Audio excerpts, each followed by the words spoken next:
Hello guys, welcome back to this channel. In today's video, I'm going to show you how we can enable or disable editing in Google Sheets mobile.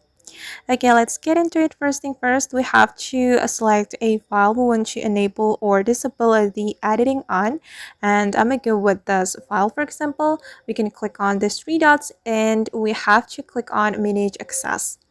Okay, and here as you can see, only people aided can open with the link, and I'm going to change the access. We can click on this option and click on this restricted, then click on anyone with the link. Then if we want to enable the editing, we can select editor, but just wait for a moment guys, it's still loading.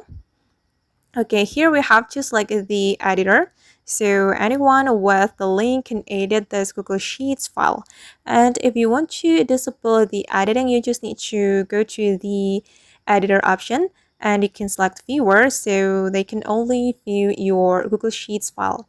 You can also restrict the access. You can click on anyone with the link, then you can go to, you can select restricted. Okay, and after you select restricted, anyone cannot edit your Google Sheets file. Alright guys, and that's how we can enable or disable editing in Google Sheets mobile. I hope this tutorial will be useful for you. Thank you so much for watching and see you on the next video.